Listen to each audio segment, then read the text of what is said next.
오늘은 의심의 시대를 가로지르는 선교라는 제목으로 하나님의 말씀 같이 나누고자 합니다. 여러분은 우리가 살아가는 이 시대의 특징, 그것을 한 단어로 뽑으라면 어떤 떠올리시겠습니까? 여러 가지가 많이 있겠지만은 저 같은 경우에는 의심을 그것으로 뽑을 것 같습니다. 의심하는 시대, 끝없이 의심하고 서로가 서로의 저의를 의심하는, 믿지 못하는 그러한 시대가 우리가 살아가는 시대라고 말할 수 있을 것 같습니다. 그래서 이 시대 속에서 우리가 예수님을 믿고 특별히 선교하기 위해서, 전도하기 위해서 누군가에게 예수 믿으세요 말하는 순간 우리는 그 의심이라는 벽 앞에 탁 부딪히게 되는 것이죠. 진리? 그게 진리인 줄 어떻게 알아? 너한테나 진리지. 기독교? 그 많은 종교 중에 하나지. 왜 너네만 맞다 그래? 선교? 그거 겉으로는 막 잘해주는 척하면서 결국 교회 나오라고 하는 얘기 아니야. 세상은 의심합니다. 우리가 진리를 가지고 있다라고 말하는 것을 오만하다고 말합니다. 난 이것을 정말 참이라고 믿어, 정말 이것이 진리라고 생각해 라고 말하면 폭력적이라고 응답합니다. 세상은 차갑게 대꾸하죠. 그건 네 생각이고 그걸 너가 어떻게 확신할 수 있어? 우리가 그러한 차가운 의심의 벽 앞에 마주설 때마다 낙심하게 됩니다. 오늘 우리가 읽은 마태복음 28장 18절로 20절까지의 말씀은 마태복음의 마지막 장면이면서 우리에게 대위임령 또는 지상명령이라고 잘 알려진 그러한 본문입니다. 선교 명령이죠. 예수님께서 제자들에게 선교해라 라고 말씀하시는 그러한 본문입니다. 저는 오늘 이 본문 가운데서 특별한 좀 통찰을 나누고 싶어요. 그것은 특별히 선교에 관한 것이고 제가 정의했던 의심의 시대 가운데서 우리가 어떻게 선교할 것인가에 대한 그런 고민과 생각을 이 밤에 나누길 원합니다. 어쩜 그렇게 생각할 수 있어요. 또 선교 얘기구만, 드디어 시즌이 왔구만. 맞습니다. 3주 뒤면 국내 선교가 시작입니다. 네, 정말 코앞에 다가왔죠. 그런데 꼭 우리가 가는 국내외 선교뿐만 아니라 우리의 삶 가운데서 결국 그리스도의 증인으로서 우리가 어떻게 살아갈 것인가에 대한 그런 고민을 같이 나누고자 하는 것입니다.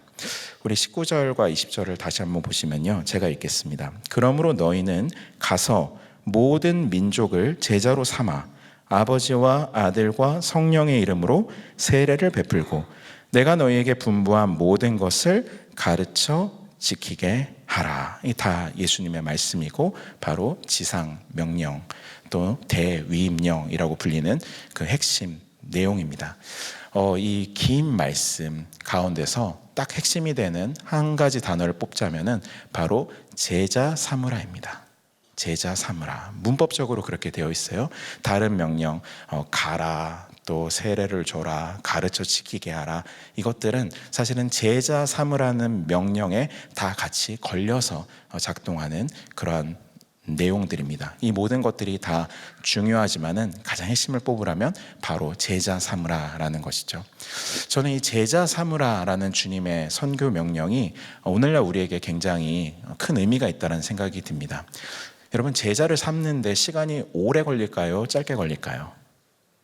네, 오래 걸리죠. 갑자기 제자를 삼기는 어렵습니다. 너 내 제자가 되라. 그럼 제자 삼아지는 겁니까? 그게 아니죠. 정말 제자를 그렇게 불러 모을 뿐만 아니라 제자를 만들어야 되는 것이지 않습니까? 제자 삼는 것은 참 오래 걸리는 일이고 그렇기 때문에 긴 과정을 전제하고 있는 그러한 표현입니다. 옛날 시대에, 우리의 앞선 시대에는 선교를 생각할 때 한번 많이 가가지고 많이 뿌리고 오는 것으로 그렇게 생각했던 시대가 있었습니다. 그리고 그것이 그때는 정말 중요했어요. 왜냐하면 복음을 알지 못하는 사람들이 너무나 많았고 그들에게 어떻게 하면 효과적으로 빠르게 복음을 전할 수 있을까가 가장 중요한 가치였기 때문에 그렇습니다. 우리도 생각해 보면은 과거의 삼일교회 선교 생각해 보면 그때 선교단체의 영향을 많이 받았기 때문에 몇 명 접촉했는지, 몇 명에게 사역일을 전했는지, 그 중에서 몇 명이 결신했는지 이것들을 매일매일 보고해서 올렸을 때가 있습니다. 한 20년 또 그 이전의 이야기들이죠. 왜 그것이 중요했는가? 정말 복음의 불모지와 같은 그 땅에 빨리 가가지고 많은 사람들을 어떻게든 만나서 그들에게 복음을 전하는 게 중요했기 때문에 그렇습니다. 그런데 오늘날은 어떻습니까? 오늘날 우리에게 필요한 선교는 사실은 빨리 많은 사람에게 이것을 전달하는 막 복음을 이렇게 던져주듯이 막 뿌리고 오는 그러한 선교는 아닌 것 같아요. 오히려 오늘날 중요한 것은 무엇입니까? 긴 과정 가운데서 이 선교를 바라보고 관계 가운데서 열매 맺게 하는 선교. 왜냐하면 서두에 말씀드린 것처럼 사람들이 의심하고 있기 때문이죠. 그 가운데서 우리의 선교가 그냥 단순한 이벤트가 아니고 또는 우리를 알리러 온 것이 아니라 정말 여러분을 사랑해서 사랑의 메시지를 가지고 여러분을 섬기기 위해서 왔다라는 것을 보여주는 선교. 그것을 입증해내야 되는 그런 시간이 필요하고 진정성이 증명되어야 되는 그러한 선교이기 때문에 그렇다고 할 수 있습니다. 그런데 사실요, 이것이 성경이 말하는 선교의 방식이기도 합니다. 애초에 성경에서 선교를 그렇게 말씀하고 있었어요. 누가복음을 생각해 보면 예수님은 제자들을 보내시면서 뭐라고 말씀하십니까? 너희는 이 모든 일의 증인이라고 말씀하셨습니다. 그리고 요한복음에서도 보면요, 예수님이 제자들을 세상으로 보낸다. 내가 너희를 보내노라 라고 말씀하십니다. 이 증인 그리고 너희를 보낸다, 이 개념들에서 중요한 건 무엇입니까? 결국 이 말씀 자체도 중요하지만 이 말씀을 들고 가는 사람들이 중요하다는 것이죠. 이 메시지를 품고 가는 사람들, 곧 메신저가 선교에서 매우 중요하다. 그리고 그 메신저들을 통하여서 이 복음이 증언되고 또 살아내어지고 그 복음의 신실함이 증명될 것이라는 것을 예수님께서 애초에 일러주셨습니다. 그러나 우리가 너무 복음 전할 때가 많고 빨리 그것을 해야 됐기 때문에 그것들 많이 잊게 된 것이죠. 어떻게 하면 효과적으로 더 많은 사람에게 빨리 그것을 전할까에 더 집중하다 보니까 이렇게 과정이 필요하고 시간이 걸린다라는 그런 측면들을 우리가 많이 놓쳐왔다는 것이 사실입니다. 그러나 성경이 계속해서 말씀하고 있는 것은 무엇이냐? 메시지도 중요하지만 메신저들이 어떻게 하는가가 매우 중요하다. 그 성경이 계속 우리에게 도전하고 있는 것이죠.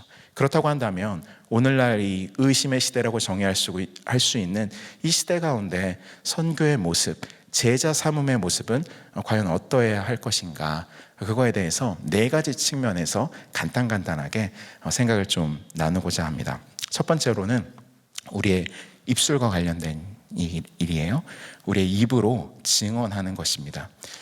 이 증언은 정말 중요하죠. 오늘 말씀에도 보니까 20절 중반부에 이렇게 돼 있어요. 내가 너에게 분부한 모든 것을 가르쳐서 지키게 하라 라고 되어 있습니다. 가르침입니다. 가르치는 방식에 여러 가지가 있겠지만은 가장 기본적인 건 무엇입니까? 그 내용을 전달하는 것이죠. 내용을 전달할 때 우리가 사용하고 있는 그 수단은 말입니다. 입술로서, 우리 입술의 증언으로서 말하는 것이죠. 그 내용을 전달하는 것, 그것은 선교의 가장 기본되는 것이고 결코 간과할 수 없는 그러한 내용입니다. 그런데 이 의심의 시대 가운데 사실은 중요한 것이 무엇입니까? 그것은 전달하는 사람의 태도라고 할 수 있습니다. 태도. 사람들 태도를 중요하게 생각하고요. 태도에 매우 민감합니다. 우리가 전에는 어떤 태도가 있었냐면요. 우리에게 특별한 지식이 있다라는 태도가 있었던 것 같아요. 우리는 진리를 아는데 너희는 그 진리를 알지 못한다. 그러니까 너희가 알지 못하는 그 진리를 내가 너희에게 가르쳐 주겠다, 알려주겠다. 그러한 태도가 있었던 것 같습니다. 왜냐하면 우리가 뭔가 새로운 내용을 들고 있잖아요. 사람들에게 이 복음이라는 게 새로웠잖아요. 그렇기 때문에 그러한 태도로도 사실은 나아갈 수 있었던 것 같습니다. 그런데 오늘날 어떻습니까? 오늘날 사람들에게는 사실은 이 복음이 전혀 뉴스가 아니죠. 전혀 새로운 소식이 아닙니다. 다 한두 번쯤은 들어봤어요. 무슨 내용인지는 알아요. 물론 그 안에 오해하고 있는 것도 많고 또 왜곡되어 있는 것도 많습니다. 그러나 식상한 얘기로 다가온다는 것입니다. 복음이라는 것이 새로워서 귀를 한번 기울여 볼까? 그런 이야기가 아니라요, 식상한 얘기로 다가와요. 그러다 보니까 사람들은 어떻게 됩니까? 복음을 전하고 복음을 나누고 예수님에 대해 들어보셨습니까? 예수님 믿으십니까? 이런 얘기를 하면은 기본적으로 방어 기제가 작동하게 되죠. 방어 기제. 저는 어떤 면에서는 이해가 되는 측면도 있습니다. 사실은 우리의 전도가 우리뿐만 아니라 또 많은 이단과 사이비들도 열심히 전도하잖아요. 포교하잖아요. 그 가운데 있으니까 사람들이 질릴만도 하다고 생각합니다. 그래서 2000년대 초에 처음 나왔던 게 뭐예요? 전도 금지 카드가 나왔었죠. 딱 말로 대꾸하기도 싫으니까 이 카드 딱 보여주는 거죠. 전도하지 마세요. 그거 나왔을 때 교회마다 다 엄청 충격 먹었었습니다. 근데 지금 어떻게 됐어요? 아예 학교에 들어갈 수가 없게 돼버렸죠. 네, 세상에 한 20년 사이에 그렇게 바뀌었습니다. 근데 그것을 단순히 이 사람들은 복음에 적대적이구나 그렇게 생각할 게 아니라 정말 질릴만도 했겠다, 그렇게 이해할 필요가 있습니다. 우리 입장 바꿔 한번 생각해 보자고요. 저 건너편에 요즘 문제되는 그런 데도 있잖아요. 거기서 막 계속 여러분들 교회 나가는데 길목마다 붙잡고 해본다고 생각해 보세요. 막 와가지고 전도지 나눠주고, 실제로 그런 일들을 하고요. 또 다른 사이비 집단에서 우리 교회 앞에 와가지고 불과 몇 년 전 일입니다. 막 피켓 들고 막 난리 했었잖아요. 그때 막 너무 반갑고 즐거웠습니까? 그러지 않죠. 정말 질리고 짜증나고 싫잖아요. 그걸 입장 바꿔 생각해 보면은 어떤 공격적이고 또는 굉장히 방어적인 태도, 그것들을 우리가 좀 이해할 수 있겠다 싶습니다. 그때 우리의 태도는 어때야 될까요? 가장 큰 문제가 있다면 우리가 말로 이기려고 하는 태도가 가장 큰 문제겠죠. 네, 말로 이기려고 해서는 안 됩니다. 우리가 그 지점에서 멈춰야 될 필요가 있어요. 우리가 선교하러 갔는데, 전도하러 갔는데 뭐가 됩니까? 논쟁의 장으로 바뀌어버리는 거죠. 왜 너네만 맞다 그래? 이게 진리인데. 그렇게 돼버리면 벌써 사실은 이상한 데로 가고 있는 거죠. 의심의 문제라는 것이, 사람들이 의심의 시대를 살고 있다는 것이 단순히 이성의 문제만은 아닙니다. 사실은 더 깊숙이 들어가면은 마음의 빗장을 걸어 잠그고 있는 거잖아요. 근데 그 마음의 빗장이라는 게 논리로 부서집니까? 내가 완벽한 논리를 준비해가지고 이거를 깨버려야지, 그러면 어떻게 됩니까? 마음만 깨지는 거죠. 관계만 깨지는 거죠. 그 사람의 마음이 열리지는 않습니다. 복음이 그런 식으로 전달되지는 않는 것이잖아요. 그렇기 때문에 거기서 우리는 멈출 필요가 있습니다.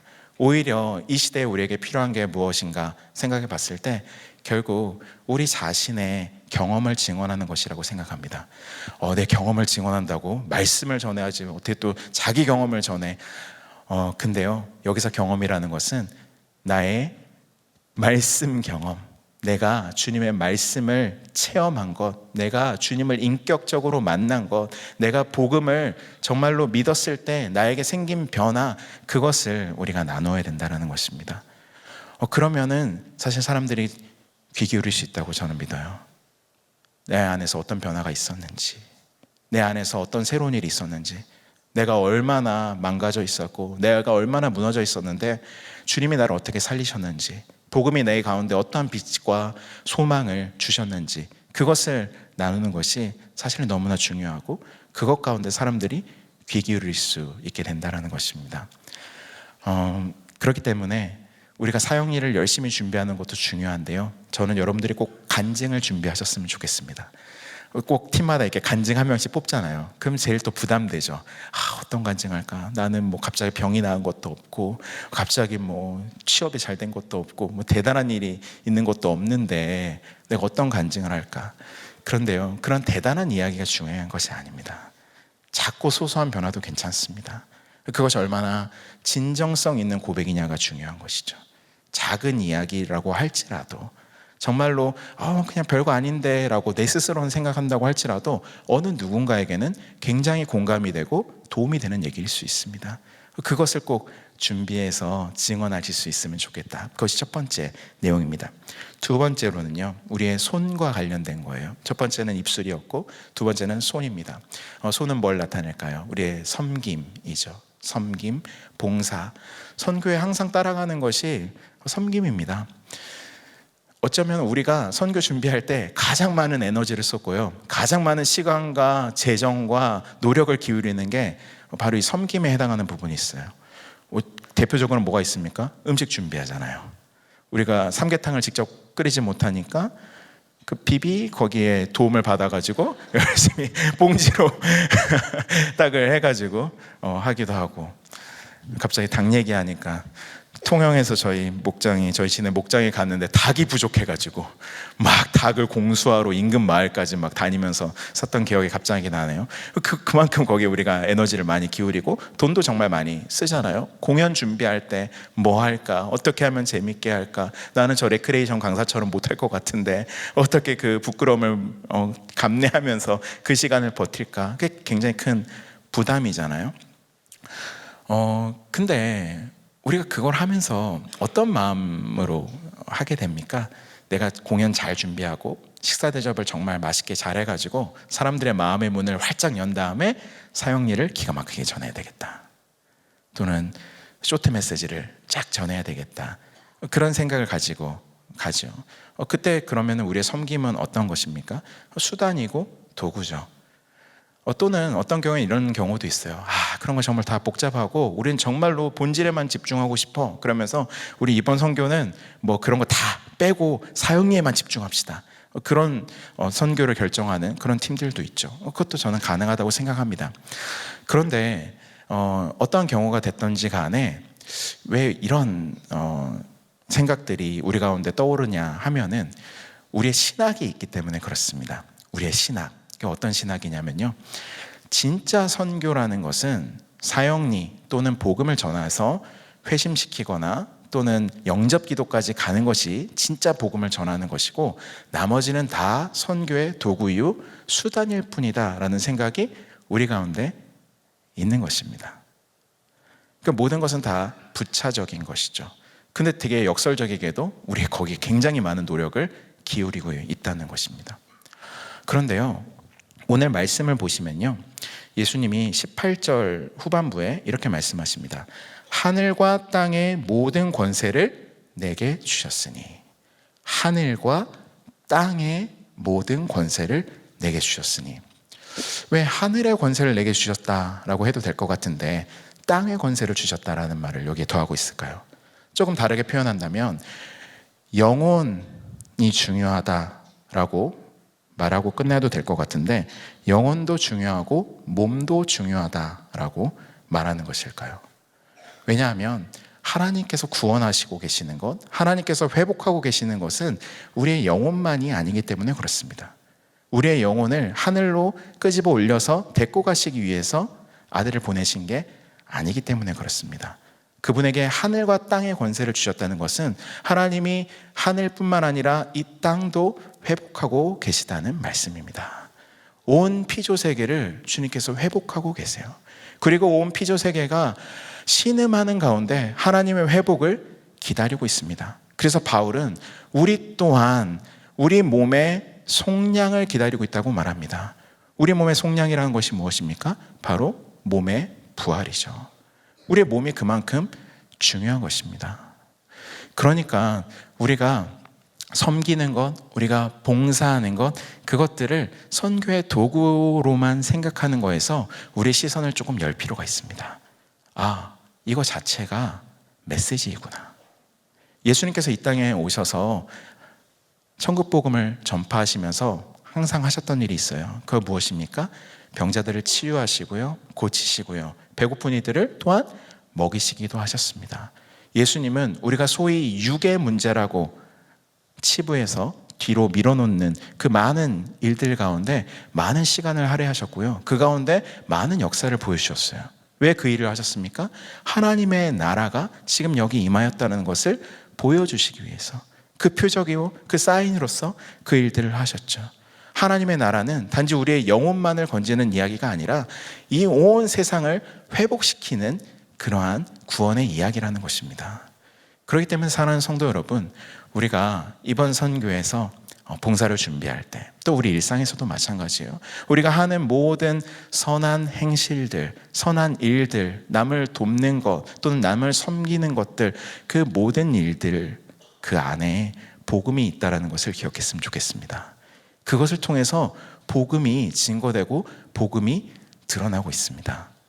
그것을 우리가 생각할 수 있게 된다면요, 우리가 선교에 앞서서 준비하고 있는 여러 많은 일들을 할 때에도 좀 다른 시각으로 접근할 수 있게 될 것 같아요. 이거를 도구로만 생각했을 때 발생할 수 있는 문제가 무엇이냐면은, 그래, 사람만 많이 오면 됐지, 뭐라도 하자, 이런 생각을 가질 수 있게 됩니다. 우리가 뭘 해도 다 좋으니까 사람들만 많이 오면 된다. 근데 그게 아니라 그 복음 자체에, 그 섬김 자체에 복음이 담겨 있다고 한다면, 그것이 복음의 내용이라고 한다면 우리가 그것을 준비하고 그것을 계획하는 방식이 좀 달라지지 않을까요? 우리가 그것을 통해서 우리의 진정성이 드러나고, 아니, 그들을 향한 하나님의 진심이 드러나도록 우리가 그것들을 계획하고 준비할 수 있을 줄로 믿습니다. 세 번째로는요, 우리의 귀에 관련된 거예요. 우리의 귀. 첫 번째 입술, 두 번째 손, 세 번째 귀입니다. 우리의 귀와 관련해서는요, 이 19절 말씀을 다시 한번 봤으면 좋겠어요. 그러므로 너희는 가서 모든 민족을 제자로 삼아, 이렇게 말씀합니다. 제자 삼는 대상이 모든 민족입니다. 모든 민족이라는 것은 이 유대인들의 관점에서 봤을 때 이방인이죠. 그러니까 다른 문화권에 있는 사람들과 만나서 그들을 제자로 삼아야 될 필요가 발생하는 것입니다. 그런데 다른 문화권에 간다라는 것, 그것은 꼭 외국에만 가는 게 아니라요, 요 지역마다도 사실은 다 문화가 다르잖아요. 지방만 가더라도 문화가 다르잖아요, 우리나라 안에서도. 그러니까 그곳에 간다라는 것 자체가 사실은 우리가 다른 세계로 진입하는 것이나 다름없습니다. 거기에 있는 사람들의 생각을 알아야 되고요, 어떤 정서가 있는지, 그분들의 역사가 무엇인지를 우리가 알 필요가 있죠. 그분들을 이해할 수 있어야 우리가 복음을 전하고 또 그분들을 섬기고 그분들을 제자 삼을 수 있지 않겠습니까? 그러기 위해서 가장 필요한 것이 바로 우리의 귀라는 것입니다. 우리가 먼저 들어야 됩니다. 우리가 먼저 귀를 기울여야 됩니다. 그분들의 말에.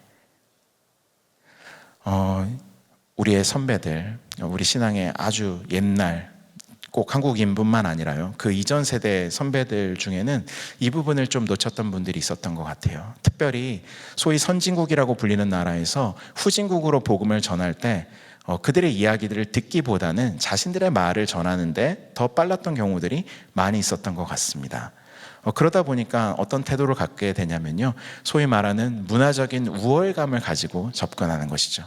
우리가 이렇게 좋은 거를 가지고 있는데 여러분들은 조금 많이 부족하고 또 잘 못 살기도 하고 여러모로 딸리니까 우리가 좋은 것을 준다, 이러한 태도로 나아갔던 그런 역사적인 신뢰들이 있습니다. 그래서 소위 문화적인 제국주의다, 선교는 제국주의다, 막 이런 얘기들이 지금 나오는 것이죠. 모든 선교가 그랬다는 것이 아니고요, 그러한 부분들이 분명히 있었고 그건 우리가 인정해야 될 부분입니다. 문제는 무엇이냐면 오늘날 우리도 그런 태도로 나아갈 수 있다는 것이죠. 우리도 어떤 우월감을 가지고 나아갈 수 있다는 거죠. 그분들의 이야기를 들어보지도 않고요, 딱 보니까 여기는 이게 문제네, 이 사람들이 이래서 이런 거네, 그냥 바로 단정해버리고 정죄하는 일들이 우리 안에 있다는 것이죠. 때로는 심지어 우리의 연계교회를 평가하는 일은 있지 않습니까? 연계교회의 어떠한 사정이나 모습을 보고 이 교회는 이래서 문제네, 그렇게 한다면 사실은 우리가 굉장히 우월감을 가지고 접근하고 있는 것입니다. 우리에게 필요한 것은 귀입니다. 듣는 귀. 예수님이요, 대략 한 33년 이 땅에서 공생애를 사셨다라고 그렇게 생각되어지는데 30년 동안 들으셨습니다. 30년 동안 사람들과 함께 계셨고 30년 동안 그들의 아픔을 보셨고 30년 동안 그들의 이야기를 귀 기울이셨어요. 그리고 3년 동안 말씀하셨습니다. 그렇다면 우리의 선교는 어떻게 될까요? 가서 듣기만 하라는 말씀은 아닙니다. 들어야죠. 듣고 나서 그 다음에 전해야죠. 그런데 우리의 전하는 말이, 우리의 나눔이, 우리의 고백이 그분들 가운데 가 닿기 위해서는 우리가 먼저 들어야 된다는 것입니다. 이것이 바로 귀입니다.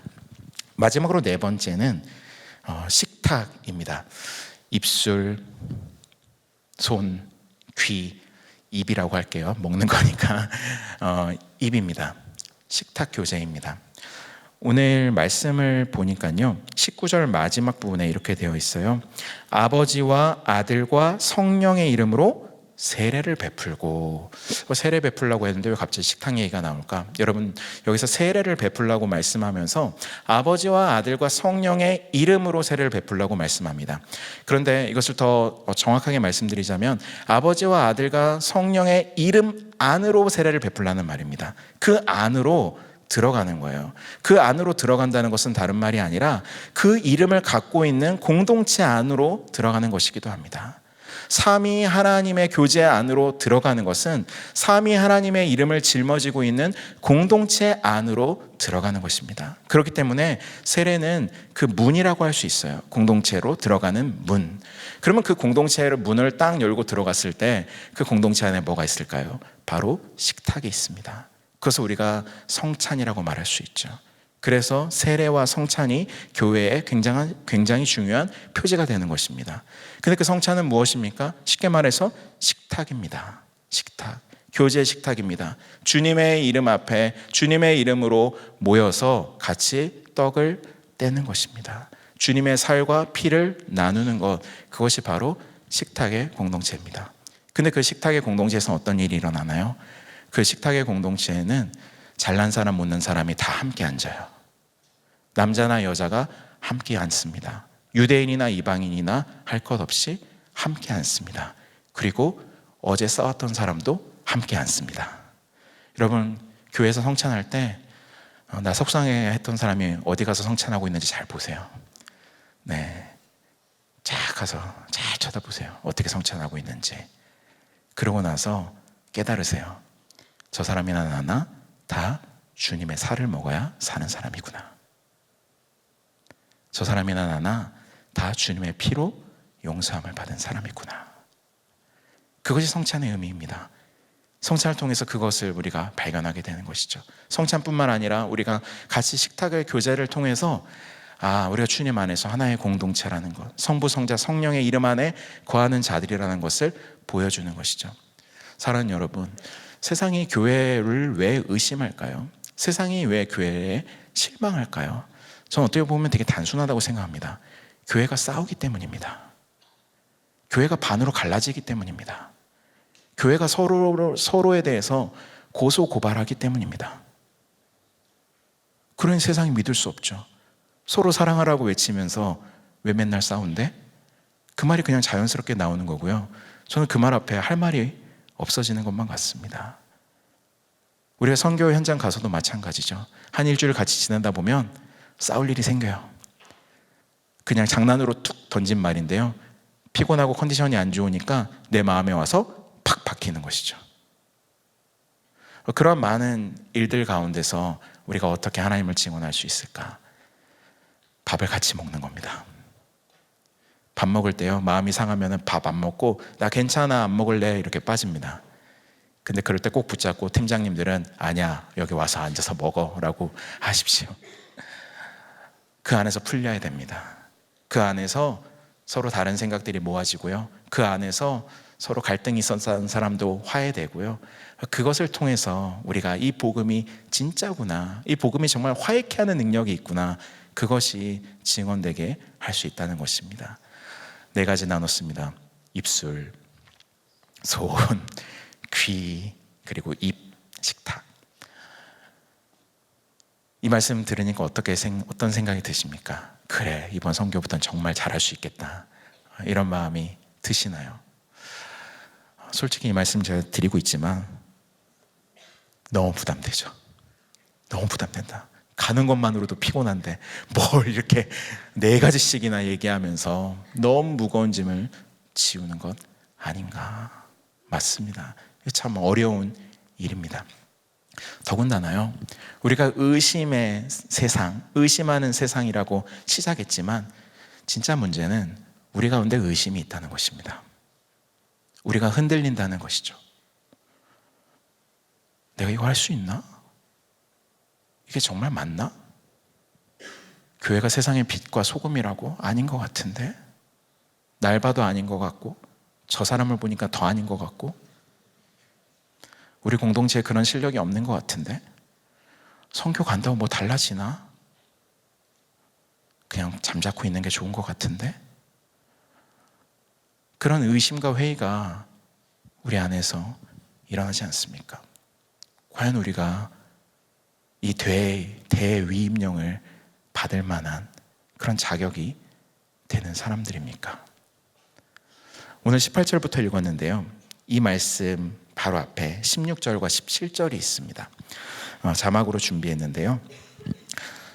이 부분 한번 같이 읽어봤으면 좋겠습니다. 16절과 17절 연이어서 읽겠습니다. 시작.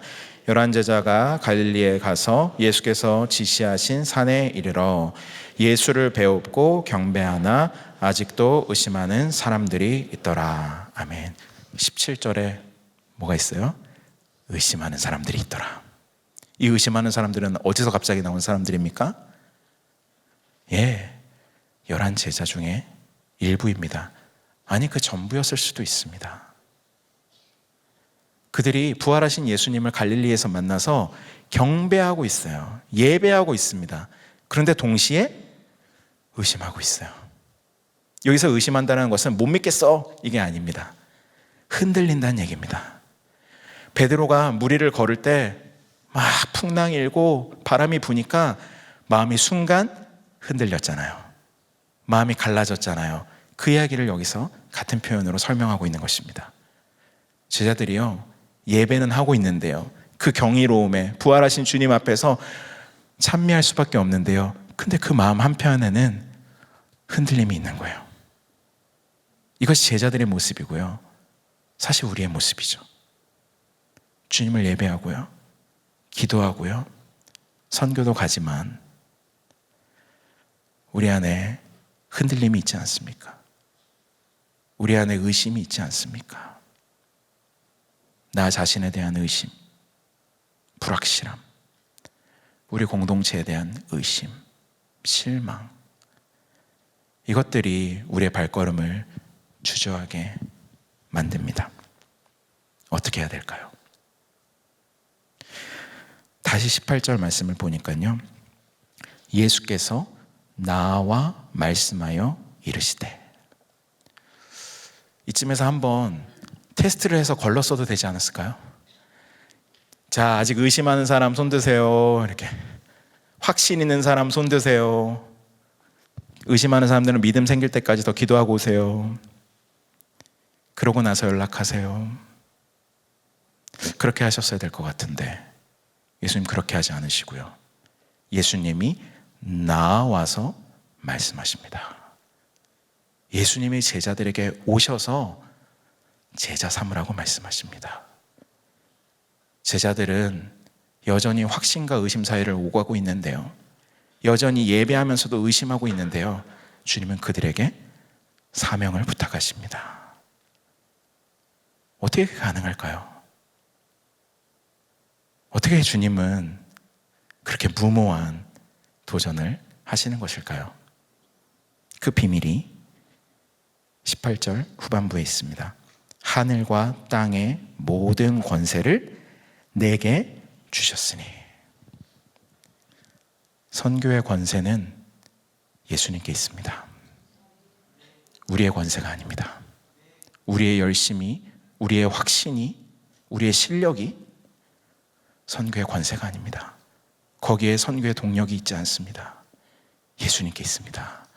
하늘과 땅의 권세를 가지신 그분이 선교의 주인이십니다. 그래서 주님 말씀하시는 거예요. 아버지와 아들과 성령의 이름으로 세례를 줘라. 이 주인은, 선교의 주인은 삼위 하나님이십니다. 그렇기 때문에 우리가 그 선교에 동참할 수 있는 것입니다. 말씀을 맺겠습니다. 의심 많은 세상에 여전히 의심하는 우리를 주님은 보내고 계십니다. 그러나 그 의심이 있어도 괜찮습니다. 확신은 우리에게 있는 것이 아니라 주님께 있기 때문입니다. 우리는 흔들리지만 주님은 흔들리지 않으십니다. 그렇기 때문에 우리의 부족함과 연약함에도 우리 또 나아갈 수 있습니다. 선교지로 나아갈 수 있고 삶의 현장이라는 그런 선교의 자리로 우리가 또한 나아갈 수 있습니다. 우리가 보여줘야 될 것은 우리의 완전함이 아닙니다. 우리의 완벽함이 아닙니다. 우리의 권세가 아닙니다. 우리를 붙잡고 계시는 주님입니다. 우리를 붙들고 계시는 그 주님, 그 주님을 가리켜 증언하는 3일의 모든 성도님 되시기를 주님의 이름으로 축원합니다. 자, 다 같이 찬양하며 나아가도록 하겠습니다.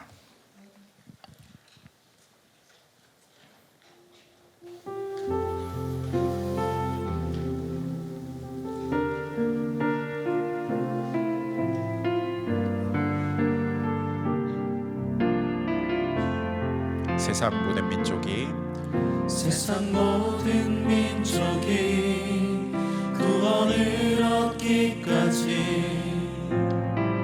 쉬지 않으시는 하나님, 주의 심장 가지고 우리 이제 일어나 주 따르게 하소서. 세상 모든 육체가 주의 영광 보도록 우릴 부르시는 하나님,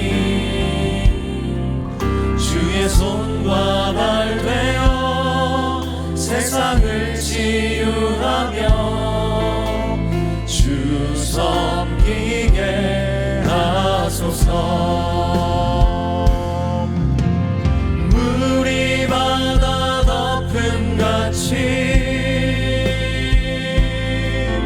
여호와의 영광을 인정하는 것이 온 세상 가득하리라.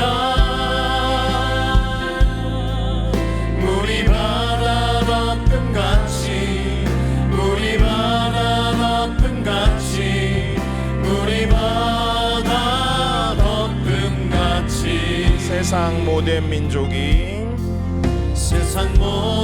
민족이 구원을 얻기까지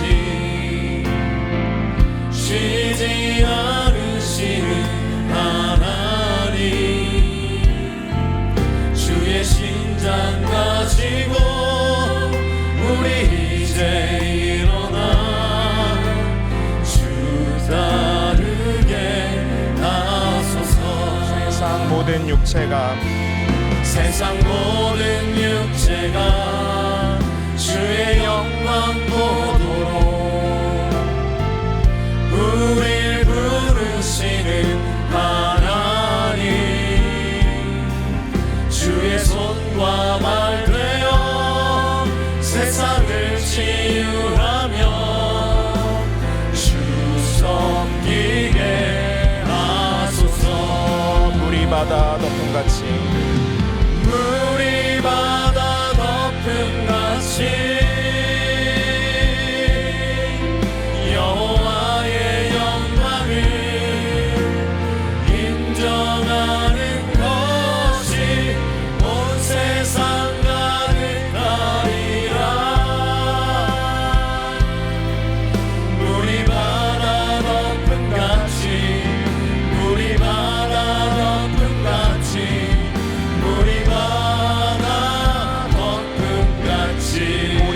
그날에 오리라. 그날에 주의 영광 가득한 세상, 우리는 듣게 되리. 온 세상 가득한 승리의 함성,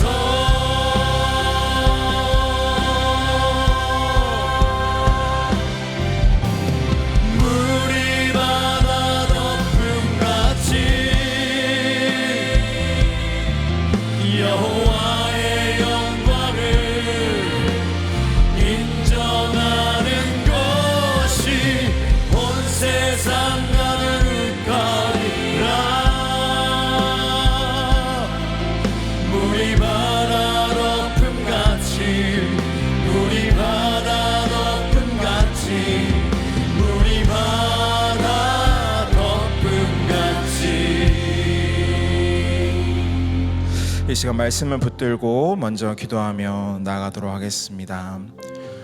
화면 띄워주시면요, 우리 기도 제목 가지고 기도하겠습니다. 주님, 여전히 의심하고 흔들리는 우리의 연약한 마음을 있는 그대로 올려드립니다. 우리의 자격 없음이 아니라 하늘과 땅의 모든 권세를 가지신 예수 그리스도만 의지하게 하옵소서. 세상의 냉소와 내 안의 두려움에 갇히지 않게 하시고 주님의 권세에 힘입어서 담대히 나아가게 하옵소서. 세상 끝날까지 너희와 항상 함께 있으리라 하신 약속을 붙들고 우리보다 앞서 행하시는 주님을 신뢰하게 하여 주시옵소서. 이 말씀 붙들고 주여 한번 부르며 기도하며 나가도록 하겠습니다. 주여.